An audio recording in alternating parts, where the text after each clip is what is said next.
The familiar scent of ginger and garlic filled the air as Mai walked through the back door of Golden Dragon Restaurant, tying her apron with practiced ease.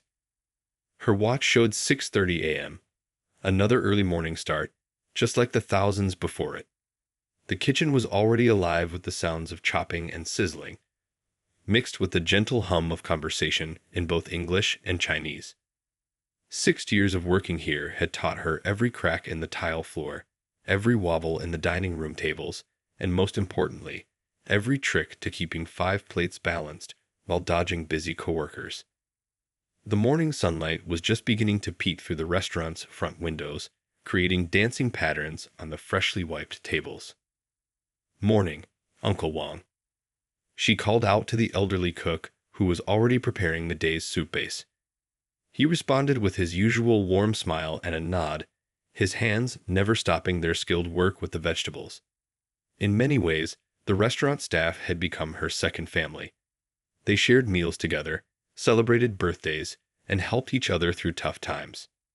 As Mai checked the coffee maker and arranged the clean mugs, she thought about how different her life was from what she'd imagined growing up. She dreamed of becoming a famous dancer, but life had other plans. Still, she found a different kind of dance here. The graceful weaving between tables, the perfect timing of service, the rhythm of the restaurant's daily flow. The morning regulars would arrive soon. There was the kind old lady who always ordered jasmine tea with her congee, the busy office workers who barely looked up from their phones while mumbling their orders, and the chatty newspaper man who knew everyone's stories. Mi knew all their usual orders by heart, their little preferences, and the small conversations that made their days a bit brighter. Her hands showed the story of her work, small burns from hot plates, calluses from carrying heavy trays, even a tiny scar from a broken glass last year. But they were also skilled hands, capable of carrying 4 hot soup bowls without spilling a drop, arranging plates with natural artistic flair, and catching falling things before they hit the ground. The morning prep work was therapeutic in its familiarity. Filling soy sauce bottles, checking napkin holders, wiping down menus, each task was simple but important. Through the kitchen window, she could hear Uncle Wang teaching the new kitchen helper about the proper way to chop vegetables. "Not too fast, not too slow. Find the rhythm," he said, just as he taught her when she first started. As she worked, Mai thought about her mom's words from years ago. Every job becomes important when you do it with your whole heart. Back then, she hadn't really understood. Now, after thousands of meals served, countless smiles exchanged, and so many small moments of connection with people from all walks of life, she got it. There was a special kind of beauty in doing simple things well. The lunch rush would come soon. Business people in fancy suits sitting next to construction workers in their dusty boots, tourists studying the menu with confused expressions, and regular customers who felt like old friends. Each day brought its own little challenges and surprises, but that's what made it interesting. Sometimes, during quiet moments, Mai would practice her carrying techniques in the empty dining room. 3 plates in one hand, balancing points just right, walking with the smooth grace she'd learned through years of practice. The other waiters often joked that she could probably serve an entire wedding party single-handedly, but she just smiled, knowing that every bit of skill came from countless hours of practice and more than a few dropped plates along the way. A gentle knock on the front door interrupted her thoughts, the first customer of the day, arriving even earlier than usual. As Mai walked to unlock the door, she straightened her apron and put on her warmest smile. Another day was beginning at the Golden Dragon, and who knew what stories it would bring? That was the beauty of it. Every day was both comfortingly familiar and full of new possibilities. It was just another busy Thursday afternoon at the Golden Dragon when everything changed. Mai was refilling water glasses at table 7 when she overheard Uncle Lai, the restaurant owner, talking on the phone in his office. His voice carried that worried tone she'd learned to recognize over the years, the one that meant trouble was brewing. Through the partially open door, she could hear fragments of the conversation. "Such short notice. All my catering staff already committed. Very prestigious event. Uncle Lay's forehead was creased with worry lines as he paced back and forth, foam pressed to his ear. The lunch rush was winding down, and Mai found herself gravitating closer to the office, pretending to wipe down nearby tables. That's when she heard the words Metropolitan Museum and Charity Gala. Her heart skipped a beat. The Metropolitan Museum was the crown jewel of the city's art world, where the wealthy and powerful gathered for glamorous events. Uncle Lai emerged from his office looking defeated, his shoulders slumped in a way that made him seem older than his 60 years. He sat heavily in one of the dining room chairs, staring at nothing in particular. Mai had never seen him like this before. "Everything okay, Uncle Lee?" she asked softly, setting down her cleaning cloth. He looked up, startled, as if he'd forgotten anyone else was there. "Ah, Mai," he sighed, running a hand through his gray hair. "That was Mrs. Wu. You remember her. Her husband's company is hosting a huge charity gala at the Metropolitan Museum tomorrow night. Their catering service just canceled. Some kind of emergency. She called us because she remembers our food from her daughter's wedding last year." May nodded, remembering the elaborate wedding banquet they'd catered. Mrs. Wu had praised their food for weeks afterward. "But all our catering staff is already booked for the Chen family reunion tomorrow night," Uncle Lai continued. "It's such a wonderful opportunity, but I'll have to turn it down. Our reputation would be ruined if we tried to handle it with inexperienced staff." Mi's mind was already racing. She'd helped with catering jobs before, mostly small events, but she knew the basics. More importantly, she knew every dish on their menu inside and out, how to serve them properly, how to handle even the most demanding customers with grace. "I could help," she heard herself say, surprised by her own boldness. Uncle Lai looked up sharply. "I know I usually just work in the restaurant, but I've watched our catering team. I know I could do it." Uncle Lai's expression softened with concern. "Mai, this isn't like serving lunch crowds. These are some of the city's most important people.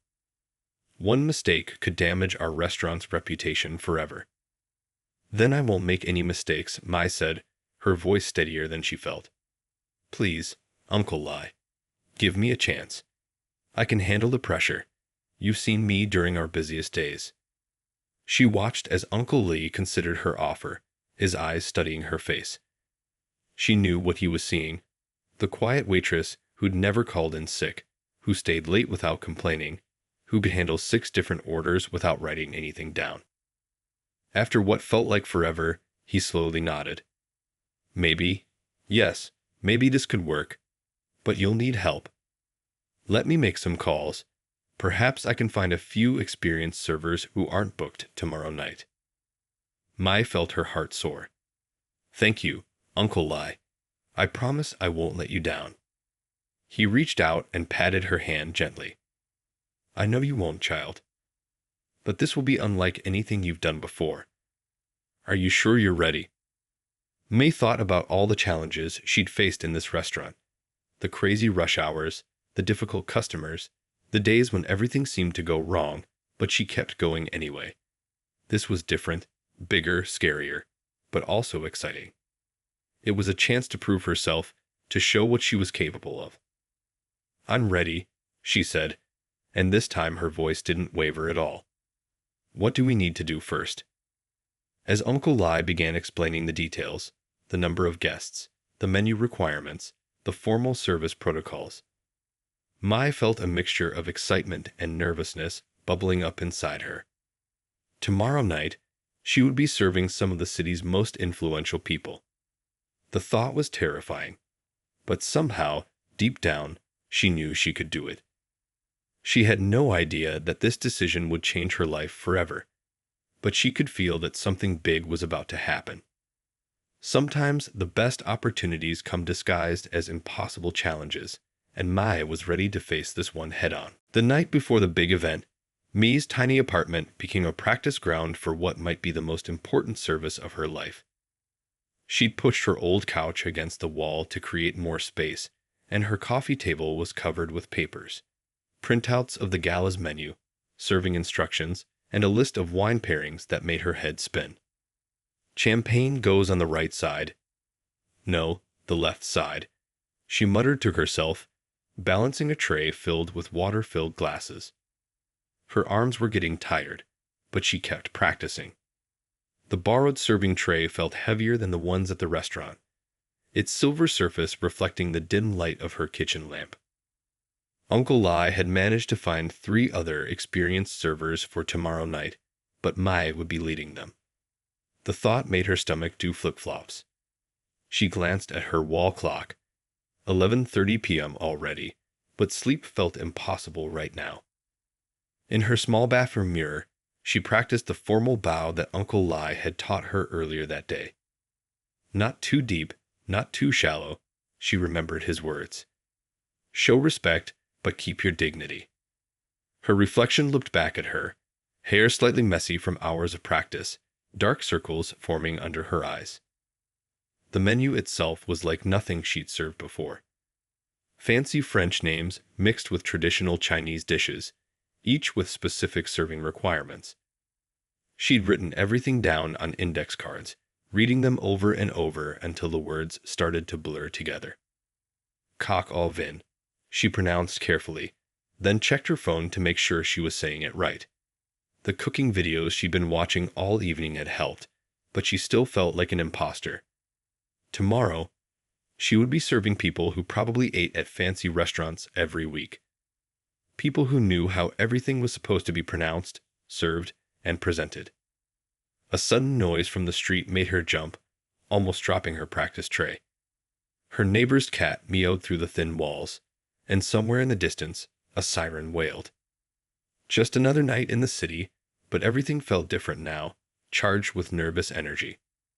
She thought about her mom, who had worked as a cleaner in expensive hotels for 20 years. Hold your head high, she used to say. Good work is good work, no matter who's watching. Mai wished she could call her now, but it was too late, and anyway, her mom would just tell her to get some sleep. Instead, she returned to practicing with the tray. Her small kitchen had become an obstacle course, walking around chairs, practicing the smooth turns she'd need to navigate through crowded tables. A stack of books served as stand-ins for the fancy plates she'd be carrying tomorrow. Her hands trembled slightly as she lifted the tray again. What if she dropped something? What if she embarrassed Uncle Lai in front of all those important people? The weight of tomorrow's responsibility felt heavier than any tray she'd ever carried. But then she remembered something Uncle Wang had told her years ago, when she was just starting at the restaurant. Fear is just excitement wearing the wrong clothes, he'd said with his wise smile. Maybe he was right. Maybe all this nervousness could be turned into something useful. She set down the tray and walked to her window, looking out at the city lights.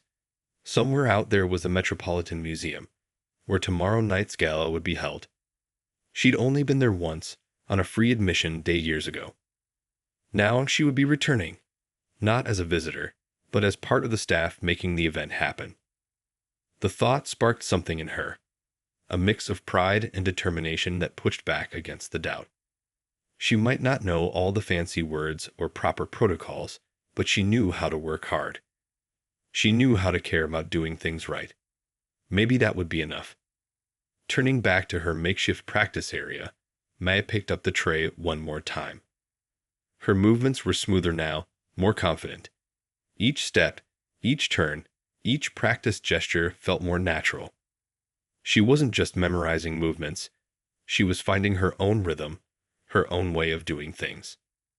As midnight approached, she finally allowed herself to rest, sitting on the edge of her bed with a cup of warm tea. Tomorrow would bring what it would bring. All she could do was be ready, be focused, and remember that every expert was once a beginner who refused to give up.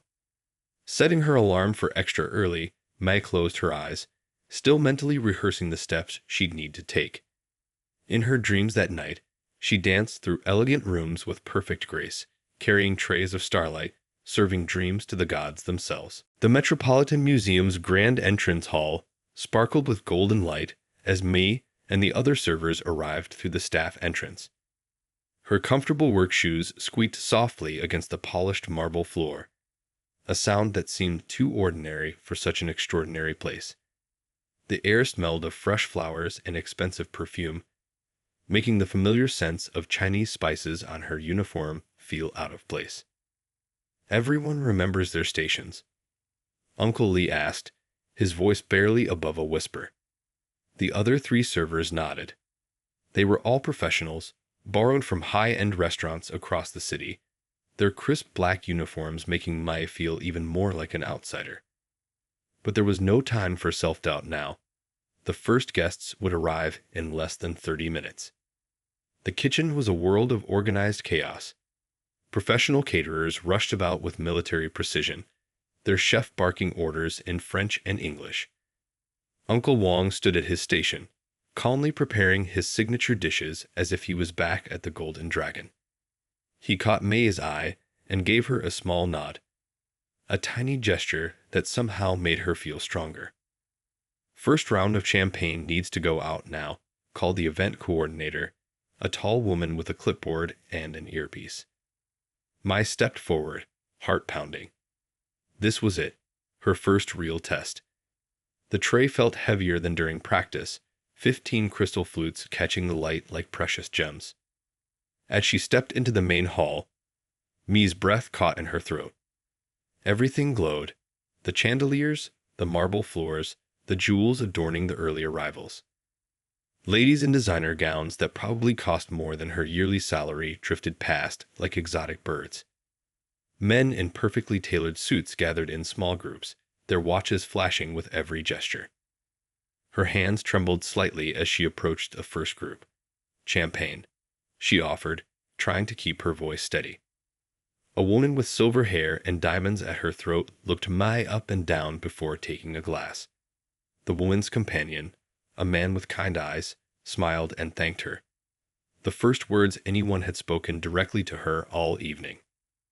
That small moment of kindness helped. Mai found her rhythm, weaving between groups with growing confidence. She remembered Uncle Wong's words about fear and excitement being cousins. Maybe he was right. The nervous energy was helping her stay alert, move faster, see everything. The crowd grew larger, the noise level rising with each new arrival. Mai overheard fragments of conversations about art acquisitions and stock portfolios, charity projects, and summer homes. It was like serving on another planet, one where money was never a concern, and every sentence contained at least one word she'd never heard before. A young woman in a red dress stumbled slightly, almost colliding with Mei's tray. Without thinking, Mai executed a perfect pivot, keeping all 15 glasses steady while gently steadying the woman with her free hand. "Oh my goodness, I'm so sorry," the woman exclaimed, but Mai was already moving on, her heart racing from the near miss. The other servers were struggling too. She could see it in their faces. Even these professionals were finding the crowd demanding. When one of them looked overwhelmed, Mai quietly took over his section, remembering how others had helped her during tough shifts at the Golden Dragon. Time seemed to move differently here. Each minute stretched like an hour, yet somehow 2 hours had passed in what felt like moments. Mei's feet ached, her arms burned, but she kept moving. Every empty glass had to be whisked away instantly. Every new tray had to appear as if by magic. Every guest had to feel like they were the most important person in the room. She caught glimpses of her reflection in the tall mirrors, her hair still neat, her posture straight, her movements precise. She barely recognized herself. Was this really the same person who served lunch specials and refilled soy sauce bottles? In this light, in this place, she looked like she belonged. But the real test was yet to come. As the event coordinator announced dinner service would begin in 15 minutes, Mai saw the kitchen staff preparing the first course. Now they would be serving full plates, not just drinks. The margin for error was about to become much smaller. Taking a deep breath, Mai straightened her uniform and headed back to the kitchen. The night was young, and she had much more to prove. But something had changed in these first few hours. A quiet confidence had taken root. Whatever challenges came next, she would face them one step at a time, just as she had always done. Dinner service was in full swing when it happened. The grand hall hummed with conversation and the gentle clink of silverware against fine china. Mai had just finished serving her section the main course, Uncle Wong's special sea bass with ginger sauce, which she heard the first gasp from across the room. Time seemed to slow down as she turned. One of the newer servers had bumped into a guest who'd suddenly stepped backward. The server was already off balance, his tray tipping dangerously. Like falling dominoes, the people around him began to move in all directions, creating a chain reaction of chaos. May didn't think. Her body moved on its own. 6 years of muscle memory took over as she crossed the space in what felt like 3 heartbeats. Her right hand shot out, catching 2 plates mid-fall, while her left arm steadied the wobbling tray. A splash of sauce arced through the air like a shooting star, heading straight for a woman's cream-colored designer, dress worth more than Mi's entire wardrobe. In one fluid motion, Mai twisted her body, using her elbow to redirect the tray's momentum while simultaneously stepping between the sauce and its intended target.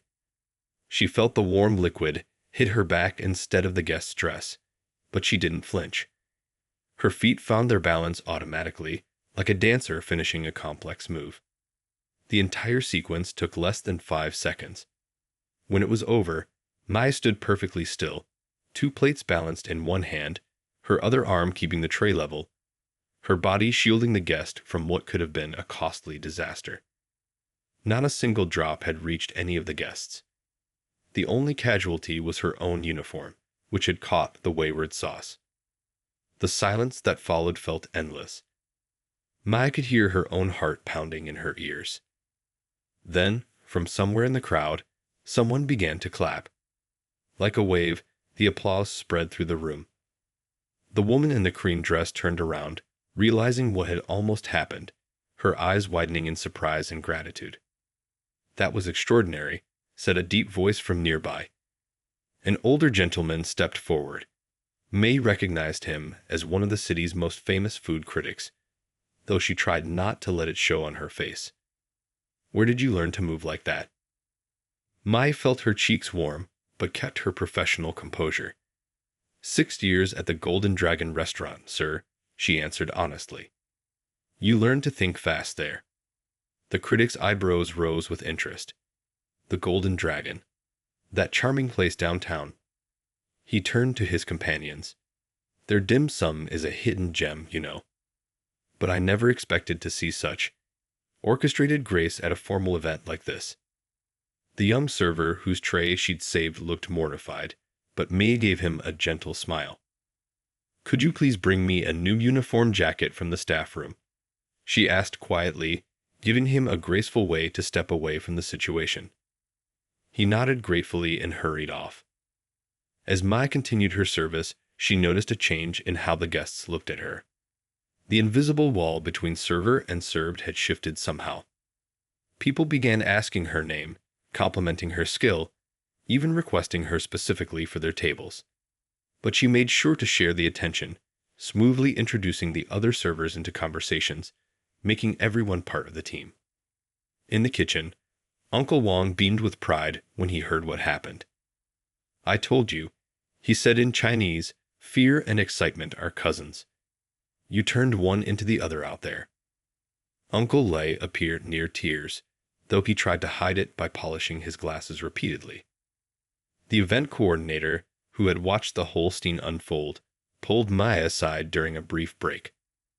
"I've worked hundreds of these events," she said, "but I've never seen anyone handle a crisis so elegantly. Would you be interested in some other assignments? We're always looking for exceptional talent." But Mi's focus remained on the task at hand. There were still guests to serve, tables to clear, duties to complete. She changed her sauce-stained jacket for a clean one and went straight back to work. Yet something had shifted inside her, too. The elegant hall no longer felt alien. She had earned her place here, not through fancy clothes or expensive jewelry, but through pure skill and dedication. As she carried her next tray of desserts, May realized that sometimes our finest moments come not from doing extraordinary things, but from doing ordinary things extraordinarily well. Every step, every movement, every smile she'd practiced thousands of times had prepared her for this night, though she'd never known it until now. Word of May's graceful save spread through the gala like wildfire. As she moved between tables with dessert trays, she could feel eyes following her, hear whispers of "that's her," and "did you see what she did?" But rather than making her nervous, the attention now gave her strength. She had proven herself not through words, but through action. The woman in the cream dress, who turned out to be a famous ballet instructor, stopped May as she passed. "My dear, that was pure artistry," she said, her eyes twinkling. "Such perfect balance, such instinctive movement. You remind me of my best dancers." Her dinner companions nodded in agreement, and one of them, a distinguished-looking man in a navy suit, asked about the Golden Dragon restaurant. "It's a family place," Meade explained warmly, her pride in her workplace showing through. "Every dish is made with care, just like tonight's menu." She didn't mention that she'd helped Uncle Wong prep some of these same dishes countless times over the years, or that she knew every recipe by heart. The food critic who'd spoken earlier was now moving from table to table, notepad in hand. She overheard him talking about the hidden talents in our city's smaller establishments, and the true meaning of service excellence. He caught her eye and raised his glass in a subtle salute that made her heart swell with pride. Even the other servers' attitudes had changed. The professionals who'd seemed so aloof earlier now asked her advice about carrying techniques and guest interactions. The young server whose tray she'd saved brought her a fresh cup of water during a quiet moment. "You made it look so easy," he said, shaking his head in admiration. "I've been doing this for 3 years at top restaurants, but I've never seen anything like that." May shared some tips with him, the same ones Uncle Wong had taught her years ago. "Feel the weight of each dish," she explained. "Let them become part of your balance. Don't fight against the movement, flow with it." She demonstrated with an empty tray, showing him how to use his whole body to maintain control. As the evening progressed, more guests requested her section. She heard snippets of their conversations. Gallery owners discussing upcoming exhibitions, charity organizers planning future events, restaurant owners comparing notes about service standards. One couple even tried to hire her on the spot for the daughter's wedding, slipping her a business card that she tucked carefully into her pocket. The event coordinator watched all this with growing interest. During a brief lull in service, she pulled Maya aside again. "You've created quite a buzz," she said, smiling. "I've gotten 5 requests for your contact information from regular clients. Would you be interested in learning about event coordination? With your skills and instincts, you could go far in this industry." Mai thanked her politely, but didn't make any promises. Her mind was already turning to the next task, the next table, the next moment where she could make someone's evening a little bit better. That's what service had always been about for her. Not the glamour or recognition, but the simple satisfaction of doing things right. Uncle Lai appeared by her side, occasionally, practically glowing with pride. "Mrs. Wu can't stop talking about you," he told her during one such moment. "She says you saved not just her event, but her reputation with these important guests." His eyes were misty behind his glasses. "You've done more than save face for our restaurant. You've shown everyone the true spirit of what we do." The famous ballet instructor's words stuck with Mai throughout the evening. Perhaps there was a kind of dance in what she did. A choreography of service, perfected through years of practice and care.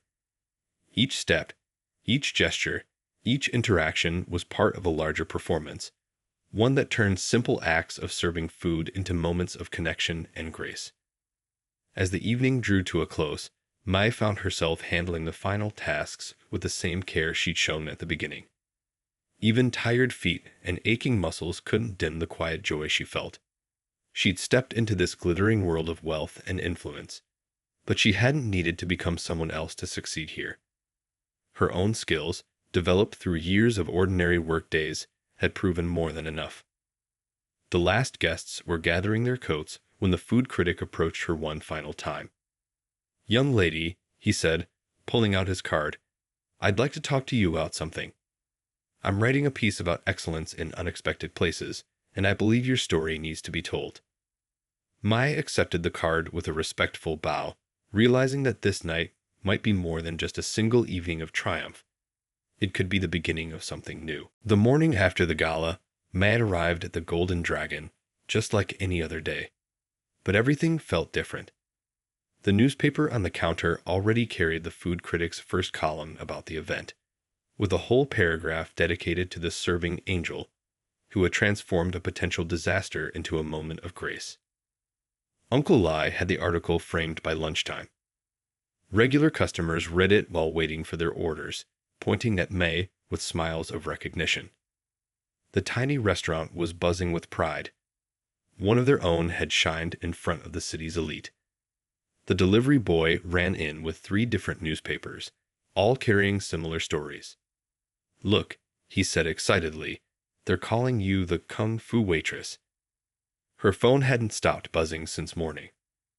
Job offers poured in from 5-star hotels and exclusive restaurants across the city. Each promised better pay, glamorous surroundings, famous clientele. The event coordinator from the gala had sent 3 messages already, talking about opportunities that could triple her current salary. During the lunch rush, a sleek black car pulled up outside.